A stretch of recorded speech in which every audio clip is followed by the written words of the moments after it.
Good morning विद्यार्थी मित्रों, नमस्कार।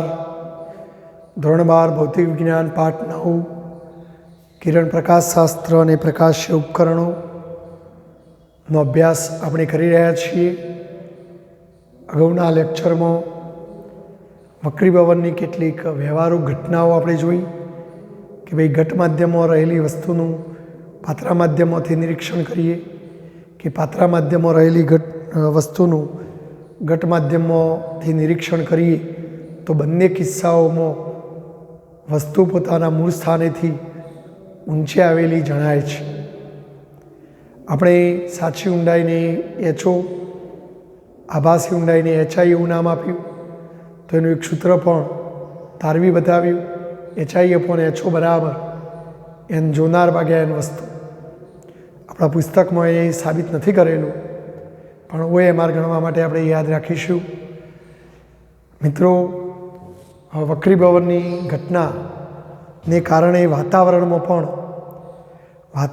પણ સૂર્યમાંથી આવતા પ્રકાશનું વક્રીભવન થવાના કારણે ઘણી રસપ્રદ ઘટનાઓ આપણને જોવા મળતી હોય છે। જો આજનો પ્રશ્ન આપણને કહે છે કે ખરેખર સૂર્યોદયના સમય કરતો સૂર્ય થોડો વહેલો ઉગેલો દેખાય છે। સૂર્યોદય એટલે સૂર્યનો ઉદય થવો, સૂર્ય આપણને દેખાવો। સામાન્ય રીતે આપણે આમ જોઈએ તો આપણને જમીન સીધી દેખાતી હોય છે, આમ તો પૃથ્વી ગોળ છે, પણ આપણી નજર દ્રષ્ટિ પડે ત્યાં સુધીની તો જમીન આપણને આમ સીધી જ દેખાય।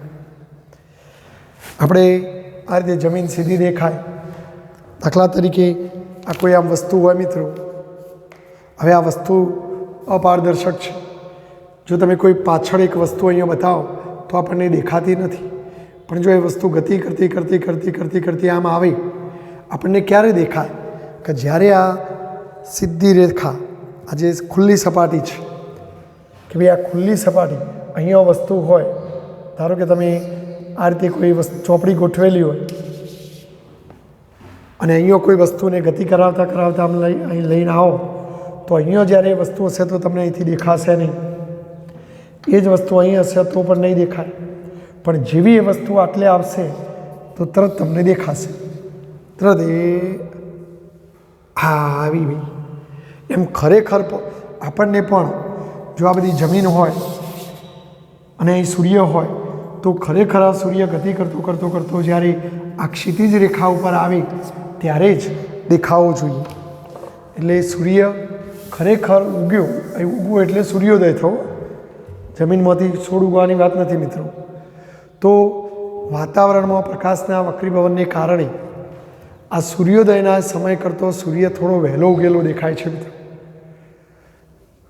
ખરેખર સૂર્યોદયનો મતલબ શું? તો ખરેખરો સૂર્યોદય એટલે સૂર્ય પેલી ક્ષિતિજ રેખા, ક્ષિતિજ એટલે સીધી રેખા ને ઓળંગે એ। તો હવે આ બધી વાત આપણે આકૃતિ દ્વારા સમજીએ। જુઓ, ધારો કે અહીંયા આપણે પૃથ્વી બતાવી કે આ પૃથ્વી ગોળ છે, ધારો કે આ પૃથ્વી છે એવું સમજી લો। અહીંયા કોઈ વ્યક્તિ અવલોકનકાર ઊભો છે, ધારો કે આ કોઈ અવલોકનકાર એટલે જોનાર છે। હવે આમ સીધી નજર નાખે તો એના માટે આ ક્ષિતિજ રેખા કહેવાય। શું કહેવાય મિત્રો? ક્ષિતિજ રેખા। એટલે ખરેખર આ રેખાથી નીચે કોઈ વસ્તુ હશે તો ન દેખાવી જોઈએ, ઉપર આવે ત્યારે જ દેખાય। એટલે ખરેખર આપણો પેલો સૂર્ય ગતિ કરતો આટલે આવે તો એનો પ્રકાશ એની આંખમાં અહીંથી આમ આવીને પ્રવેશે। હવે આપણે જાણીએ છીએ કે પૃથ્વીની આજુબાજુ વાતાવરણ છે મિત્રો। તો જો આપણે અહીં વાતાવરણ બતાવીએ, અમુક અંતર સુધી આવું હવાનું વાતાવરણ છે, પછી શૂન્યાવકાશ શરૂ થાય છે। તો જો આ વાતાવરણ છે એમ સમજી લો, બરાબર। ધારો કે આ વાતાવરણ છે, પછી આગળ શૂન્યાવકાશ। હવે જો ખરેખર સૂર્ય અહીંથી આમ આવા એટલે તો જ ઉગ્યો કહેવાય। ધારો કે સૂર્ય અહીંયા છે મિત્રો, તો આ સૂર્યની વાસ્તવિક સ્થિતિ હું બતાવું. સૂર્યની વાસ્તવિક એટલે સાચી સ્થિતિ. ખરેખર સૂર્ય હજુ આ વ્યક્તિની ઓખની લાઈનમાં આવ્યો નથી, એટલે ખરેખર એ સૂર્યનો પ્રકાશ એ માણસને દેખાવો જોઈએ નહીં. પણ જો મિત્રો એ શું થશે કે આ સૂર્યનો પ્રકાશ આમ બધી બાજુ જતો હશે. ધારો કે અહીંથી કોઈ પ્રકાશનું કિરણ આપણે આમ જતું લઈએ. ધારો કે આ સૂર્યમાંથી જતું આ કોઈ પ્રકાશનું કિરણ જો અહીંયા તો શૂન્યાવકાશમાં જાય એટલે વક્રીભાવની ઘટના ન થાય. પણ જેવું અહીંયા આવે તો જો આ જગ્યાએ આ માધ્યમમાં પ્રવેશ્યું તો આ જગ્યાએ હું સપાટીને શું દોરું મિત્રો? લંબ. જો આ માધ્યમની સપાટીને મેં લંબ દોર્યું. ખરેખર આ કિરણને જવાનું તો આમ સીધું, અને જો સીધું જ જોત તો આ સૂર્યનો પ્રકાશ એ માણસની આંખમાં ના પ્રવેશ હોત, કારણ કે માણસ તો નીચે છે, તો એને સૂર્ય ન દેખાય. પણ જો એ મિત્રો વક્રીભાવની ઘટના થશે, કારણ કે આ હવા છે, શૂન્યાવકાશ. આ શૂન્યાવકાશ છે ને એની સાપેક્ષમાં હવા છે, એટલે અંદર થોડી ધૂળની રજકણું, ડસ્ટ એ બધું હોય, એટલે આના કરતાં આ થોડું ઘટ માધ્યમ કહેવાય. માટે કિરણ પાતળા માધ્યમમાંથી ઘટ માધ્યમમાં જાય તો જો આ આપાત કોણ કહેવાય? તો ખરેખર આ કોણ પણ એટલું જ હોય. પણ પાતળા માધ્યમમાંથી ઘટ માધ્યમમાં જાય તો લંબ તરફ વળવું વળે તો આ કિરણ આમ સીધું જવાના બદલે આમ લંબ તરફ વળવું વળશે, અને લંબ તરફ વળવું વળીને પેલા માણસની આંખમાં પ્રવેશ. એટલે ખરેખર જો આ પ્રકાશ અહીં જતો તો એને બદલે માણસની આંખમાં આવી ગયો, અને જો એ પ્રકાશ માણસની આંખમાં આવી જાય તો પછી માણસને તો સૂર્યનો પ્રકાશ દેખાયો.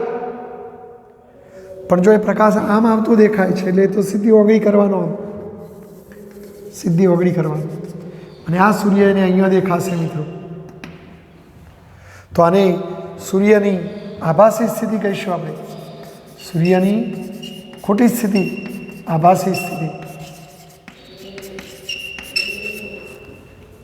એટલે ખરેખર જો સૂર્ય તો હજુ નીચે છે ભાઈ, ક્ષિતિજ રેખા એને ઓળંગી જ નથી, એટલે ખરેખર સાચો સૂર્યોદય થયો નથી.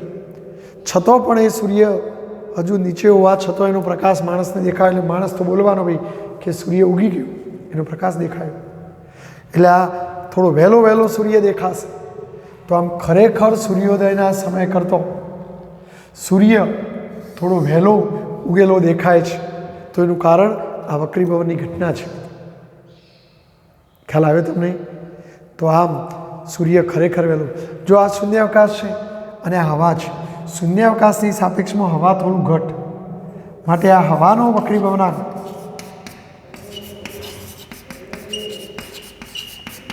અને આ શૂન્યાવકાશનો વક્રીભવનાંક 1 હોય, અને આમ તો હવાનું પણ એક જ લઈએ છીએ આપણે, પણ વાસ્તવમાં શૂન્યાવકાશ કરતો હવા સ્લાઇડે ઘટ, એટલે સાચા અર્થમાં હવાનો વક્રીભવનાંક 1.00029 છે મિત્રો. માટે આ N1 આ N2 તો પેલી લેટરલ શિફ્ટ ગણી શકાય. આ θ1 કયો, પેલો વક્રીભૂત કોણ θ2 કયો, તો આપણે પેલા લેટરલ શિફ્ટનું સૂત્ર હતું એ પ્રમાણે લેટરલ શિફ્ટ ગણી શકાય. અને આમ હવાનું શૂન્યાવકાશની સાપેક્ષે વક્રીભવનાંક 1.00029 છે, અને આના કારણે સૂર્યની ગતિની દિશામાં આભાસી શિફ્ટ, સૂર્યની ગતિની દિશામાં તમને થયેલું આભાસી શિફ્ટ કેટલું શિફ્ટ થયેલું જોવા મળશે? તો એ શિફ્ટ લગભગ મિત્રો 0.5 ડિગ્રી જેટલું મળે છે. ખૂણાના સ્વરૂપમાં લઈએ તો આમ 0.5 ડિગ્રી સૂર્ય ખસી ગયેલો દેખાય છે. આ રેખીય શિફ્ટ કહેવાય, અને એવું ખૂણો પણ શોધી શકાય. તો આમ ગણતરીઓ ઉપરથી પણ આપણે ગણતરી નથી કરવાની, આપણે તો યાદ જ રાખવાનું છે.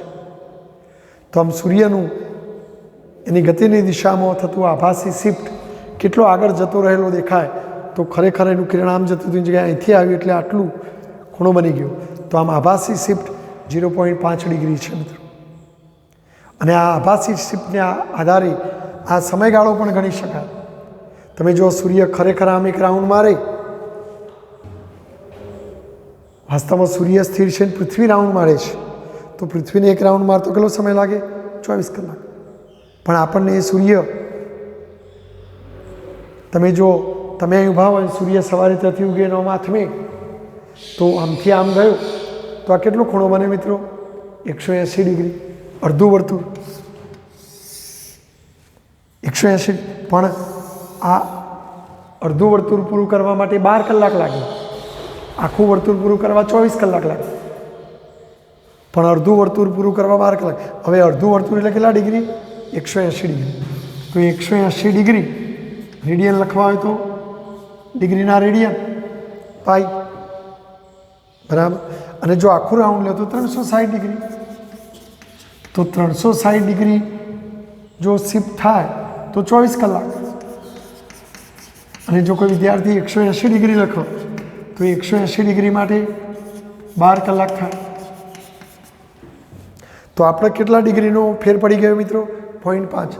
તો 0.5 ડિગ્રીનો શિફ્ટ થાય તો સમયનો કેટલો વેરિએશન આવે? જો આપણે મિનિટમાં ગણવું હોય તો કલાકના મિનિટ કેટલા? 60. તો આટલા મિનિટ. તો 180 ડિગ્રી સ્થાનાંતર થઈ જતું હોય તો 12 કલાક એટલે કે 12 ગુણ્યા 60 મિનિટ. તો આપણે અહીંયા ગણતરી પ્રમાણે 0.5 ડિગ્રી ખસી ગયેલું દેખાય છે. તો 0.5 ડિગ્રી બરાબર કેટલું શિફ્ટ થાય? તો જો આપણે ગણી નાખીએ સમય 83 મિનિટ, તો 0.5 ગુણ્યા 12 ગુણ્યા 60 ભાગ્યા 180. સાદુરૂપ આપો તો આ જવાબ લગભગ 2 મિનિટ જેટલો આવશે. કેટલો આવશે? 2 મિનિટ. તો આમ ખરેખર સૂર્ય 2 મિનિટ વહેલો આવી ગયેલો દેખાય. જો ફરી એકવાર મિત્રો, આ પૃથ્વી છે, એની આજુબાજુ અમુક વિસ્તાર સુધી આવું વાતાવરણ, પછી શૂન્ય અવકાશ. સૂર્ય ખરેખર ઉગ્યો ક્યારે કહેવાય? તો આ માણસની ઓખની એક્ઝેક્ટ સીધી લાઇનમાં સૂર્ય આવે તો જ ખરેખર એને પ્રકાશ દેખાવો જોઈએ. પણ હજુ જો સૂર્ય તો નીચે છે અને આ સૂર્યમાંથી જતો કોઈ પ્રકાશ ધારો કે આપણા આ જગ્યાએ માધ્યમમાં પ્રવેશે છે, તો આ પાત્રા માધ્યમમાંથી ઘટ માધ્યમમાં જાય તો સીધો જવાના બદલે લંબ તરફ વળો વળે અને પેલા માણસની આંખમાં પ્રવેશ. તો માણસને આ પ્રકાશ અહીંથી આવતો આમ દેખાય એટલે તો સીધો અગ્રી કરીને સૂર્ય અહીં બતાવવાનો. તો હજુ તો સૂર્ય જો ક્ષિતિજથી નીચે છે તો એ દેખાયો, એટલે સૂર્ય માણસને તો ઉગી ગયેલો દેખાય. સૂર્યનું કેટલું શિફ્ટ થઈ ગયું? તો સૂર્ય આટલું શિફ્ટ થયું. આ ખૂણો બતાવીએ તો એ ખૂણો લગભગ 0.5 ડિગ્રી જેટલો હોય છે. અને માટે ગણતરી કરીએ કે 180 ડિગ્રીનું શિફ્ટ થાય તો 12 કલાક, યાની કે આટલી મિનિટ. તો 0.5 ડિગ્રીનું શિફ્ટિંગ થાય તો 2 મિનિટ. તો આમ સૂર્ય 2 મિનિટ વહેલો દેખાઈ જાય. તો આમ ઉગતો સૂર્ય 2 મિનિટ વહેલો દેખાય છે. બોલો, ખ્યાલ આવી ગયો? એ જ રીતે સૂર્યાસ્તની વાત કરીએ મિત્રો, તો સૂર્યાસ્તમાં પણ આપણે આવું જ વિચારાય કે ભાઈ ચલો અહીં સૂર્ય હોય, જો આ સીધી લાઈન, અહીં સૂર્ય હોય તો પ્રકાશ આવે દેખાય. પણ એ સૂર્ય ગતિ કરતો કરતો કરતો જેવો આટલે આવે ખરેખર, જો રિટર્ન કરીએ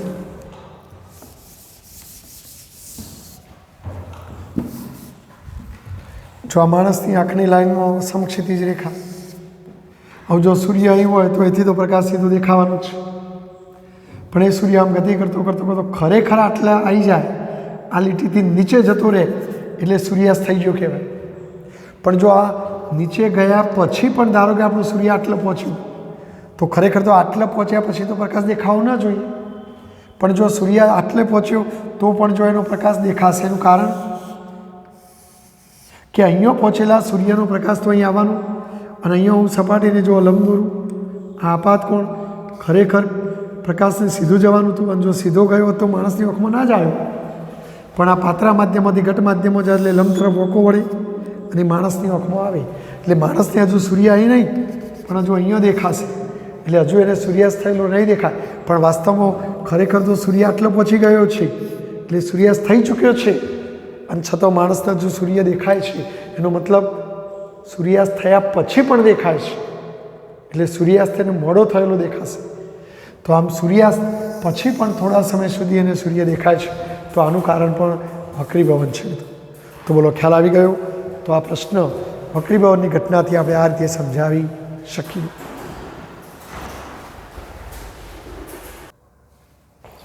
જો મિત્રો આપણે ઉદાહરણનો દાખલા નંબર 9.5 જોઈ લઈએ. પૃથ્વીને પોતાની ધરીને અનુલક્ષીને એક પરિભ્રમણ કરતો 24 કલાક લાગે છે, અને એના જ કારણે આપણને દિવસ રાત જોવા મળે છે.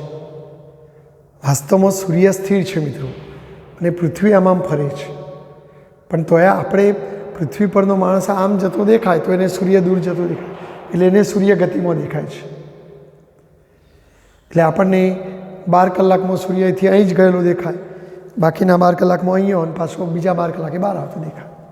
ટૂંકમાં 24 કલાક કે એક રાઉન્ડ પૂરું થાય. તો પૃથ્વી પરથી સૂર્યને જોતો 1 ડિગ્રી શિફ્ટ થવા માટે કેટલો સમય લાગે?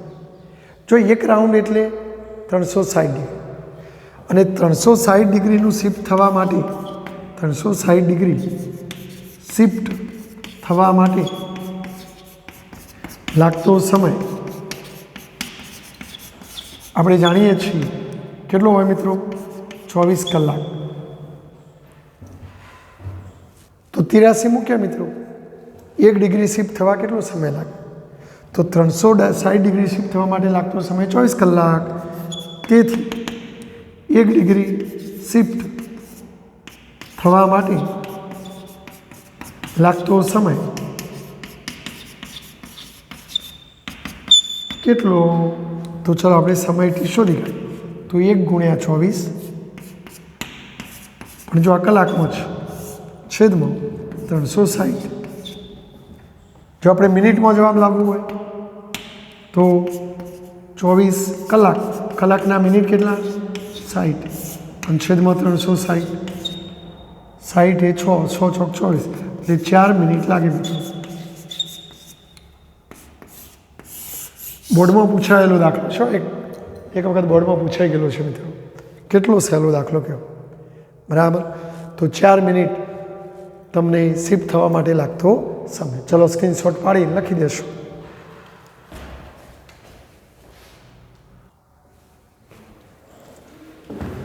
જો મિત્રો સ્વાધ્યાયનો દાખલો 9.3 સહેલો દાખલો છે. જોમાં 2 પ્રશ્નો પૂછેલા છે, આપણે બંને ગણીએ. એક ટાંકીને, જો આપણે ચિત્ર દોરીએ, ધારો કે એક ટાંકી છે મિત્રો.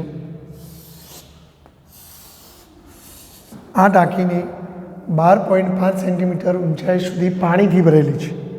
ધારો કે આપણે એને સંપૂર્ણ પાણીથી ભરી દઈએ. તો જો આ પાણીની ઊંચાઈ તમને આપી દીધી 12.5 સેન્ટીમીટર સુધી પાણીથી ભરવામાં આવે છે. ટાંકીના તળિયે રહેલી સોય, અહીંયા કોઈ સોય પડેલી છે. પાછું તમને એમ થાય કે હોય સોય લઈને શું કરવા, પાણીની ટોકી આગળ જોઈશે ભાઈ, પણ આપણે તો રકમ મૂકી દઈએ પ્રમાણે કામ કરવા. તો જો આ સોય છે મિત્રો, અને સોય આપણા માટે વસ્તુ કહેવાય.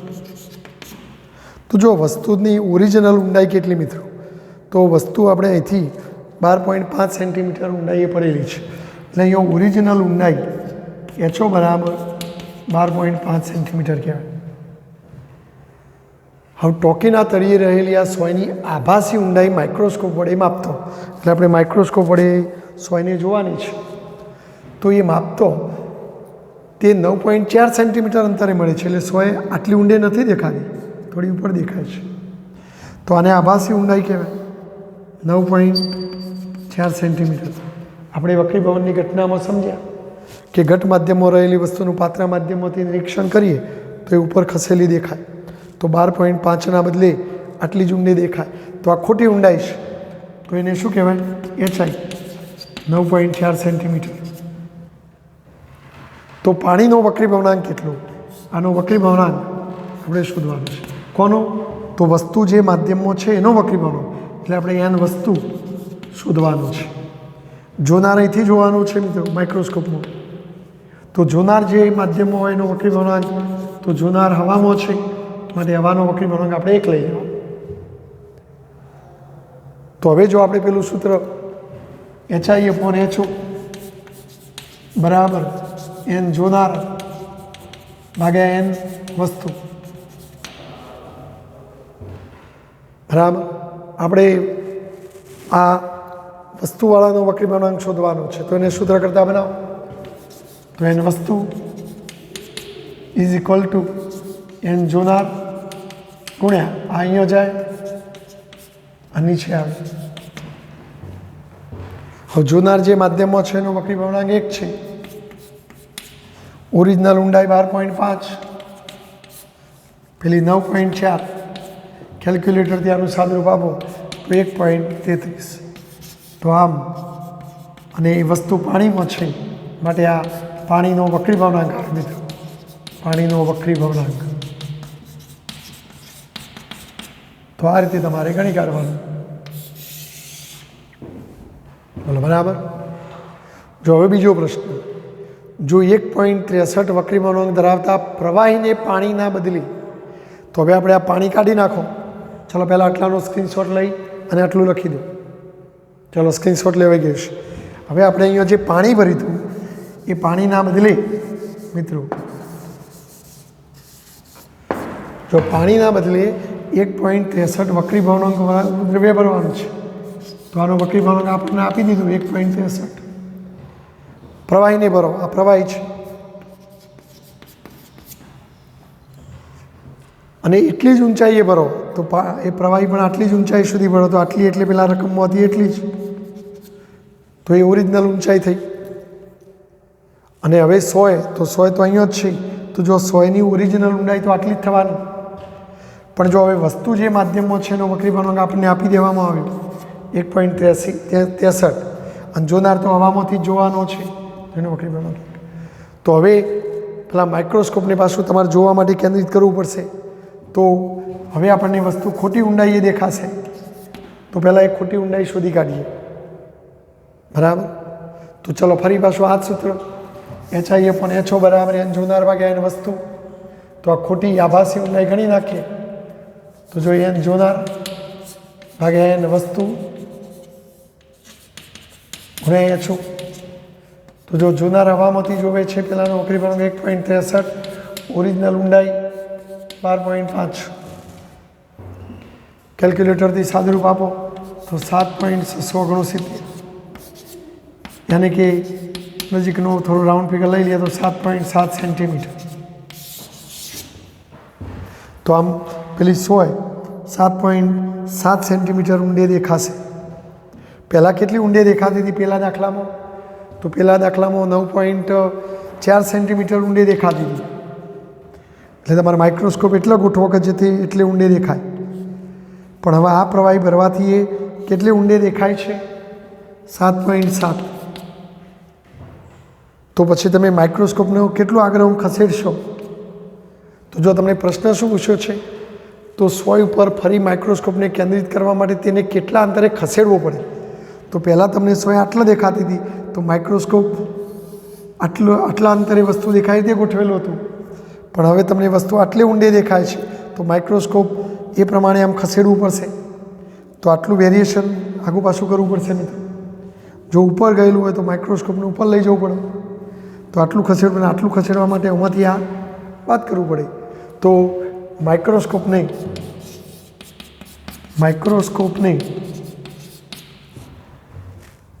કેન્દ્રિત કરવા માટે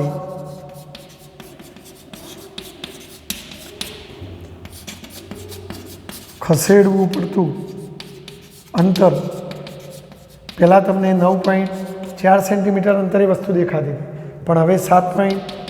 તો કેટલું વેરિએશન, તો એટલું ખસેડી લેવું પડે. તો આ જવાબ આવશે 1.7 સેન્ટીમીટર. તો આમ 1.7 સેન્ટીમીટર માઇક્રોસ્કોપને પાછું આગળ લઈ જવું પડશે, તો તમને પેલું દેખાશે. તો આ પ્રશ્નનો જવાબ છે મિત્રો. ક્લિયર? ખ્યાલ આવી ગયો? કેટલે ઊંડે દેખાય તો આ જવાબ છે.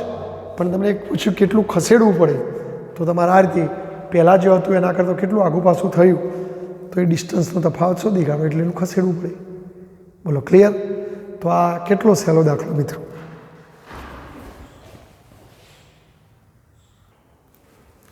ચલો મિત્રો, જો સ્વાધ્યાયનો 9.4 નંબરનો દાખલો. હવામાં ગતિ કરતું કિરણ કાચ હવા. તો જો આ કાચ હવાની જોડી છે, આ હવા પાણીની જોડી છે, અને આ કાચ પાણીની જોડી છે. તો કાચ હવા અને પાણી હવાની સપાટીએ રચેલો લંબ. તો જો આ કાચ અને હવાની બંનેને જુદી પાડતી આ સપાટી આગળ દોરેલો લંબ, એટલે અહીંયા હવા પાણી સપાટી દોરેલો લંબ. આ લંબ સાથે 60ના ખૂણે આપાત થાય છે. જેમની વક્રીભવન આકૃતિઓ એ બીમાં બતાવી છે. જો આ એ આકૃતિ, એ આકૃતિમાં તમારું કિરણ હવામાંથી લંબ સાથે 60ના ખૂણે આપાત થયું અને ગયું કયો કાચમાં. એટલે હવા એ પહેલું માધ્યમ ને કાચ એ બીજું માધ્યમ. એટલે જો હું આકૃતિ એની વાત કરું મિત્રો, તો એમાં કિરણ હવામાંથી કાચમાં જાય છે. એટલે હવાની સાપેક્ષે કાચનો વક્રીભવનાંક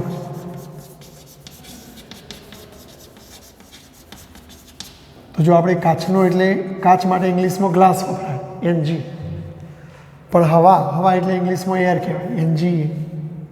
તો Nga બરાબર શું લખાય? Ng/Ne. જો ઘણી ચોપડીઓમાં આવું લખેલું હોય ગ્લાસનો વક્રીભવનાંક, પણ હવાની સાપેક્ષ એટલે હવા અહીં ના લખતો અહીંયા લખ્યા હોય છે ઘણા. તો આવું લખ્યું હોય ગભરાઈ નહીં જવાબ એમ. આપણે જેમ પેલા બીજા માધ્યમનો વક્રીભવનાંક પણ પહેલાંની સાપેક્ષે તો આપણે શું લખતા હતા? N2/N1. આ આગળનો વક્રો ઉપર ને પાછો, એમાં આપણે ગ્લાસનો ઉપર ના નીચે આવે. પણ સ્નેલના નિયમ પ્રમાણે યાદ કરો, આપાત કોણનો સાઇન અને વક્રીભૂત કોણના સાઇનનો ગુણોત્તર બરાબર આ વક્રીભવનાંક આવે. તો એ ચલો આપાત કોણ કેટલું કહેવાશે? 60 અને વક્રીભૂત કોણ 35. માટે સાઇન આપાત કોણ 60, વક્રીભૂત કોણ 35 આકૃતિમાં આપેલું છે. તો આપણે કિંમતોનો ઉપયોગ કરવા માટે જો મિત્રો સાઇન 60ની કિંમત 0.8660 હશે. સાઇન 35ની કિંમત નેચરલ સાઇનના કોષ્ટક ઉપરથી જોશું. માટે આ જવાબ આવશે 1.51. તો આમ Nga યાની કે Ng/Ne ની કિંમત આપણને આટલી પ્રાપ્ત થશે મિત્રો. બરાબર છે? ખ્યાલ આવી ગયો? જો બીજી આકૃતિ જુઓ, આકૃતિ બી. તો આકૃતિ બી પરથી પણ એમાં કિરણ હવા છે, હવામાંથી પાણીમાં જઈ રહ્યું છે. તો હવાની સાપેક્ષે પાણીનો વક્રીભવનાંક હવામાંથી પાણીમાં જાય છે. એટલે હવા પહેલું કહેવાય, પાણી બીજું કહેવાય. તો બીજાનો વક્રીભવનાંક એટલે પાણીનો, પાણી એટલે વોટર, હવા એટલે એર, તો NWA અથવા આવું એ લખાય NWA. તો આનું સૂત્ર શું થાય મિત્રો? NW/Ne. પણ આપણે જાણીએ છીએ કે આ જવાબ કોના જેટલો હોય? આપાત કોણના સાઇન અને વક્રીભૂત કોણના સાઇનના ગુણોત્તર જેટલો હોય. પણ જો અહીંયા આપાત કોણ 60 અને વક્રીભૂત કોણ 47 છે, તો સાઇન 60 ભાગ્યા સાઇન 47 બરાબર. કારણ કે જો કિરણ આમ જાય છે એટલે આ પહેલું ના બીજું છે. તો ચલો સાઇન 60ની કિંમત 0.8660, સાઇન 47ની કિંમત 0.6561. આ બેનો ગુણોત્તર 1.32 આવે. તો આમ NWA બરાબર અથવા NW/Ne બરાબર આટલો જવાબ આવે મિત્રો. જો હવે અહીંયા કિરણ પાણીમાંથી કાચમાં જાય છે. જો આને હું સી આકૃતિ કહું તો પાણીમાંથી કાચમાં જાય એટલે પાણી પહેલું કાચ બીજું, તો પહેલાંની સાપેક્ષે બીજાનું. તો જો સી આકૃતિમાં પાણીની સાપેક્ષે કાચનો વક્રીભવનાંક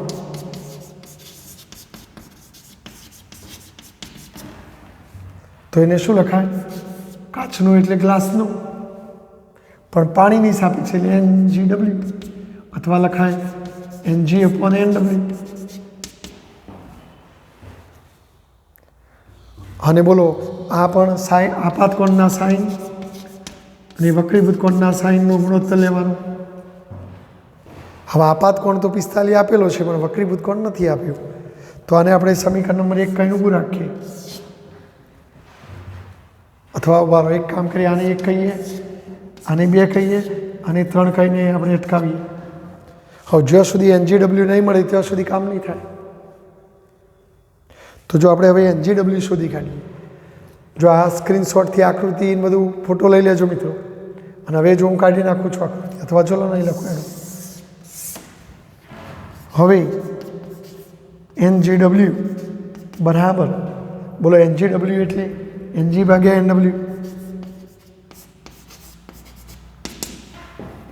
જો હું એમના એમ જ લખું ING છેદમાં NW લખું, પણ જો હું આમાં થોડો ચેડો કરું, n એ વડે ઉપર ગુણું, n એ વડે નીચે ગુણું, ચાલે ને મિત્રો? ઉડી જાય એટલે આના જ કહેવાય. પણ મિત્રો NG/NA ની કિંમત NG/NA ની કિંમત 1.51, તો આની કિંમત 1.51 છે અને NW/NA ની કિંમત 1.32. આ ઊંધું છે તો પછી 1/1.32 આવે.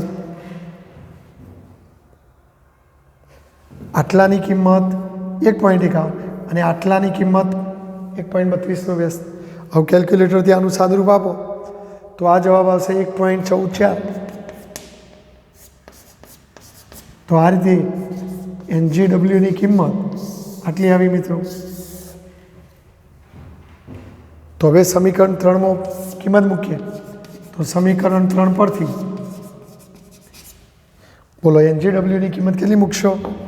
1.14 બરાબર સાઇન I, બોલો I ની કિંમત 45 અપોન સાઇન R.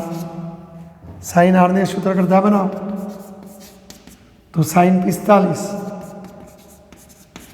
ભાગ્યા 1.14. હવે સાઇન 45 1/√2 એટલે 0.7071 અપોન 1.14. તો બેનો ભાગાકાર 0.6181, 0.6181. નેચરલ સાઇન શોધવું પડે તો નેચરલ સાઇન પરથી ચલો R શોધી કાઢો તો Rનો જવાબ આવશે 38.2 ડિગ્રી. 38.2 ડિગ્રી. તો વક્રીભૂત કોણ R કેટલો હશે? તો વક્રીભૂત કોણનું મૂલ્ય 38.2 ડિગ્રી હશે મિત્રો.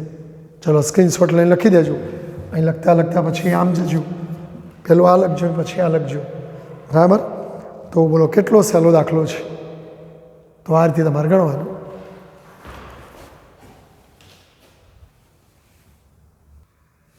જો મિત્રો એક નાનું સરખું હોય એમાં જોઈ લઈએ. એક કૂવાની ઊંડાઈ, ધારો કે આપણે એ ચિત્ર દોરીએ કે ભાઈ આ એક કૂવો, આ કૂવો પાણીથી ભરેલો છે. આને શું કહેવાય? કૂવાની ઊંડાઈ. તો એક કૂવાની ઊંડાઈ 5.5 મીટર છે. જો કૂવો પાણીથી સંપૂર્ણ ભરેલો હોય એટલે આટલેથી પાણી છે, તો જો કૂવાનું તળિયું છે કે આટલો હોય તો કૂવાના તળિયાની સાચી ઊંડાઈ કેટલી થવી? ઓરિજિનલ ઊંડાઈ 5.5 થવાની કે નહીં? બરાબર. પાણીનો વક્રી ભવનાંક, તો જો આ પાણીનો વક્રી ભવનાંક n પાણી, એનો વક્રી ભવનાંક આપણને આપી દેવામાં આવે છે 1.33. તો ઉપરથી શિરોલંબ જોતો એટલે તમારે જોવાનું છે અહીંથી. તો જો જોનાર હવામાં છે મિત્રો, જોનાર હવામાં માટે હવાનો વક્રી ભવનાંક n જોનાર બરાબર હવાનો વક્રી ભવનાંક 1 થાય. શું જોવાનું છે? કૂવાનું તળિયું. તો તળિયું એ આપણા માટે વસ્તુ બનશે પણ એ પાણીમાં છે માટે n પાણી એ જ n વસ્તુ જે માધ્યમમાં છે એનો વક્રી ભવનાંક 1.33 છે. ફરી કૂવાની સાચી ઊંડાઈ આટલી છે. કૂવો સંપૂર્ણ પાણીથી ભરેલો છે. પાણીનો વક્રી ભવનાંક 1.33 છે. ઉપરથી શિરોલંબ જોતો તો જોનાર વ્યક્તિ હવામાં છે માટે હવાનો વક્રી ભવનાંક 1 લેવાનો. તો કૂવાનું તળિયું કેટલે ઊંચે આવેલું જણાશે? જો કેટલે ઊંડે દેખાશે એમ નહીં કીધું. હવે ખરેખર આપણે જોઈએ છીએ, આપણે થિયરી ભણી ગયા કે ઘટ માધ્યમમાં રહેલી વસ્તુનું પાત્રા માધ્યમમાંથી નિરીક્ષણ કરો તો આ વસ્તુ ઊંચે આવેલી જણાય. તો જો આ ખોટી ઊંડાઈ કહેવાય. પણ તમને કેટલું ઊંચે આવેલું જણાશે? તો આટલું ઊંચે આવેલું છે તો તમારે આ શોધવાનું છે. તો પહેલાં આપણે HI શોધવું પડે. તો જો હવે આપણે HI/HO બરાબર n જોનાર ભાગ્યા n વસ્તુ. તો જો HI બોલો HO ઓરિજિનલ ઊંડાઈ 5.5, જોનાર હવામાંથી જોવાનો એટલે 1.33. અને ત્યાં લઈ જાઓ તો HI બરાબર 5.5 ભાગ્યા 1.33. કેલ્ક્યુલેટરથી આનું સાદુરૂપ આપો તો 4.13 મીટર આવશે. તો આ જે જવાબ આવ્યો આટલું ઊંડે દેખાશે, આટલું ઊંડે દેખાશે. એટલે જો તમને પ્રશ્નમાં એમ કીધું હોય કે કૂવાનું તળિયું કેટલે ઊંડે દેખાશે તો 4.13 મીટર. પણ અહીં શું પૂછ્યું? કૂવાનું તળિયું કેટલું ઊંચે આવેલું જણાશે. તો ખરેખર તો અહીં હતું અને તમને અહીં દેખાશે તો આટલું ઊંચે આવેલું જણાય. તો પછી આ અંતરમાંથી આ અંતર બાદ કરો એટલે 5.5માંથી આ 4.13 બાદ કરો તો કેટલું ઊંચે આવેલું જણાશે? તો અહીં આપણે HOમાંથી HI બાદ કરીએ એટલે 5.5માંથી 4.13 બાદ કરો તો 1.37 મીટર જેટલું તળિયું ઊંચું આવેલું જણાશે. ઊંચું આવેલું જણાશે. બરાબર, ખ્યાલ આવી ગયો? એટલે કેટલું ઊંડે દેખાય એવું પૂછે તો આ જવાબ, અને કેટલું ઊંચે આવેલું કે તો 1.37 મીટર. એટલે રકમ પૂરેપૂરી વાંચવાની, શું માગ્યું છે અને એ પ્રમાણે જવાબ. ચલો સ્ક્રીનશોટ લઈને લખી દેશું.